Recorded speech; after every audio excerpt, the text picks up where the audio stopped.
Okay, so if you're as old as me, you'd remember an ad that was like plop, plop, fizz, fizz, oh, what a relief it is. Well, you know what? It's a relief. The bed is done. Of course, I haven't put the plywood on it yet or nothing like that, but watch this.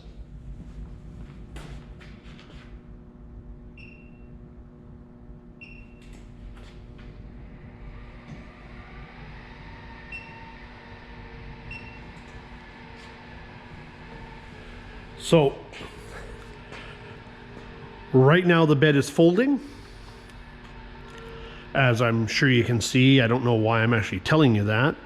And sliding.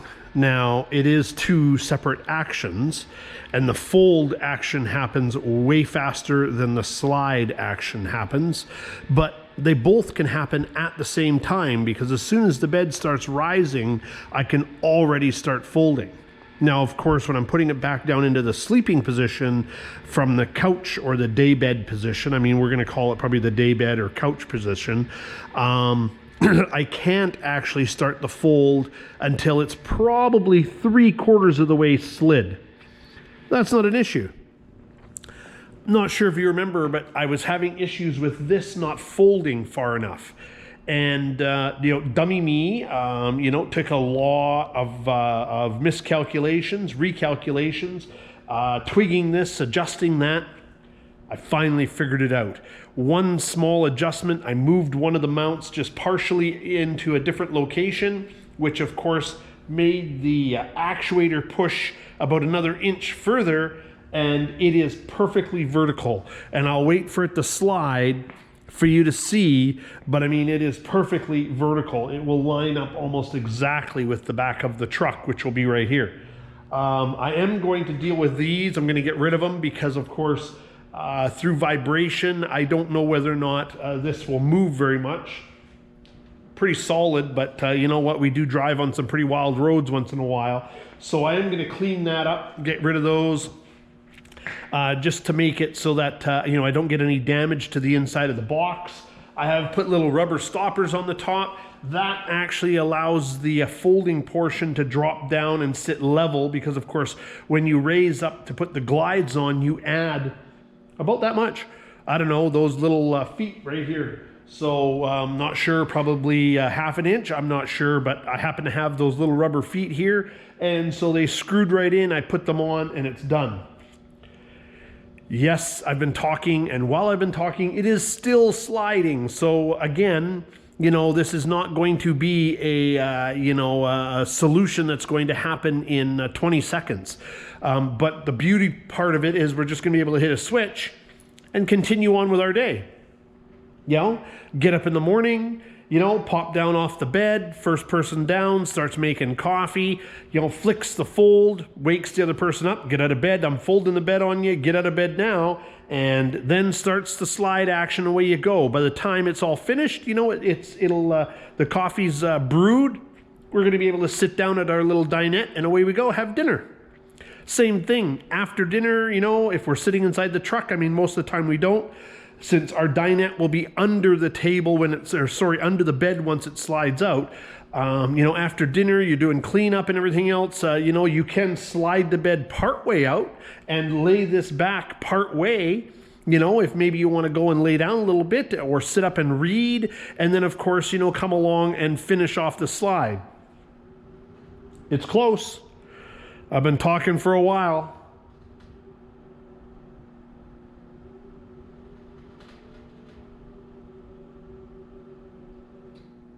Done. So now I'll kind of walk around and show you what I'm talking about.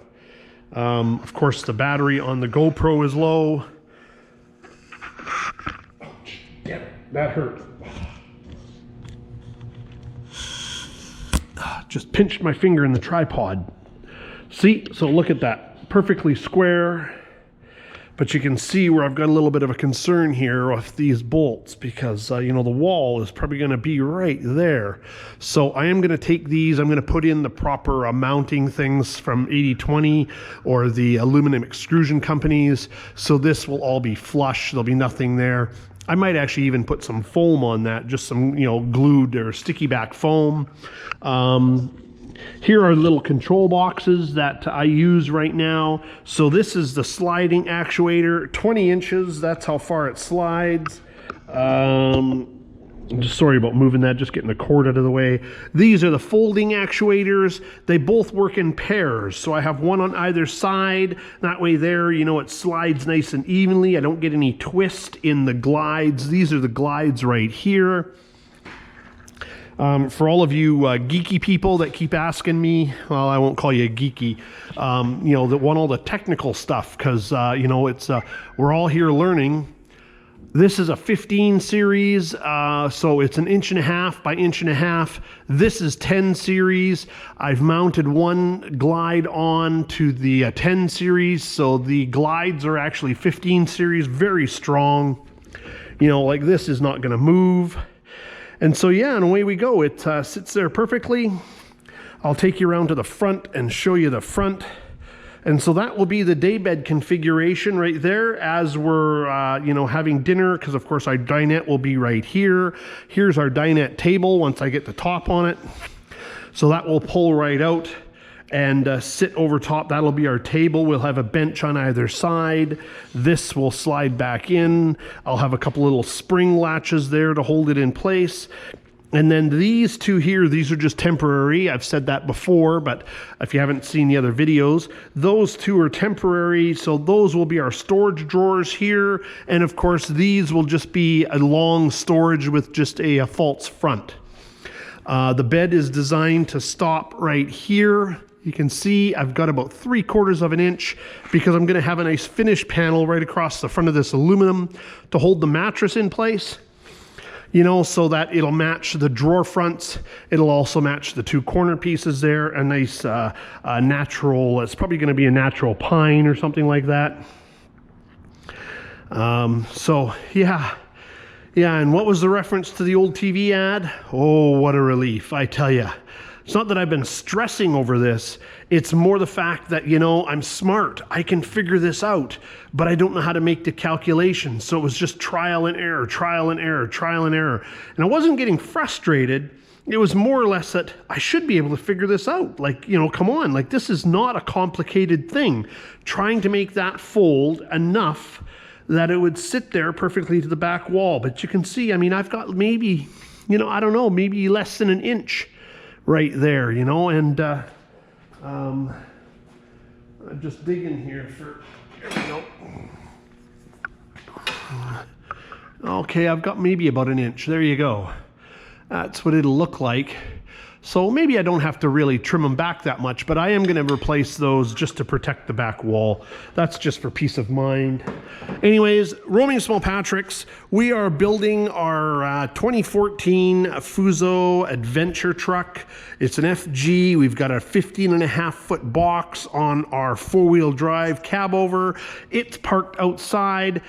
The next time you'll see this, we'll be mounting it in the truck. Roaming Small Patricks. By the way, please like the video.